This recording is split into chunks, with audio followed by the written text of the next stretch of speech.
ఒక కొలనులో శతబుద్ధి మరియు సహస్రబుద్ధి అనే రెండు పెద్ద చేపలు ఉండేవి. అదే కొలనులో ఏకబుద్ధి అనే ఒక చిన్న కప్ప కూడా ఉండేది. అవి మూడు మంచి స్నేహితులు. అలా ఆ ముగ్గురు స్నేహితులు అక్కడ ఆనందంగా ఉంటుండగా ఒకరోజు రాత్రిపూట ఇద్దరు జాలర్లు వచ్చి, ఈ కొలనులో చాలా చేపలు ఉన్నాయి. రేపు ఉదయాన్నే వచ్చి వల వేసి అన్నింటినీ పట్టుకుందాం అని ఆ జాలర్లు మాట్లాడుకుంటూ ఉండగా అక్కడే ఉన్న ఏకబుద్ధి కప్ప వాళ్ళ సంభాషణ వినింది.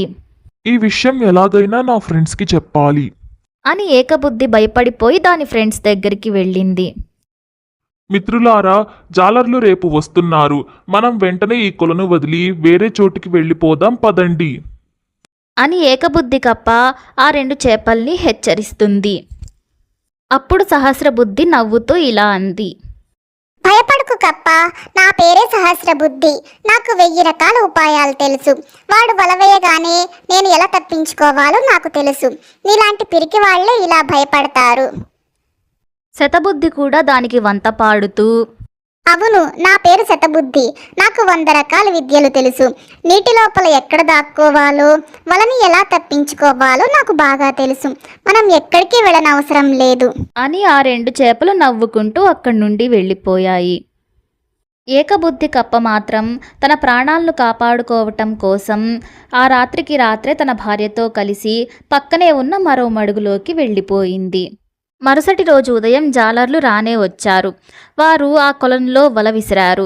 ఆ వలలో శతబుద్ధి సహస్రబుద్ధి కూడా చిక్కుకున్నాయి. తమ తెలివితేటలతో రకరకాల విన్యాసాలు చేసి తప్పించుకోవాలని చూశాయి. కానీ జాలర్ల వల ముందు వాటి పప్పులేం ఉడకలేదు.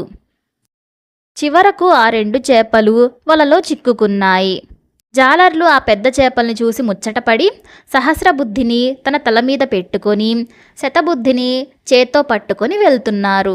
అది చూసిన ఏకబుద్ధి కప్ప తన భార్యతో ఇలా అంది, చూడు, 1000 బుద్ధులున్నవాడు తల మీద ఉన్నాడు, 100 బుద్ధులున్నవాడు చేతిలో వేలాడుతున్నాడు. కానీ ఒకే బుద్ధి ఉన్న నేను మాత్రం సుఖంగా నీటిలో ఈదుతున్నాను. అలా ఆ రెండు చేపలు జాలర్లకి ఆహారమయ్యాయి. కానీ కప్ప మాత్రం సుఖంగా నీటిలో ఈదుతూ ఉంది. సమయం వచ్చినప్పుడు తెలివితేటలు ప్రదర్శించటం కంటే ముందుగానే ప్రాణాన్ని కాపాడుకోవటం ముఖ్యం. నా స్టోరీ నచ్చినట్లయితే please like, share and subscribe my channel. Thank you.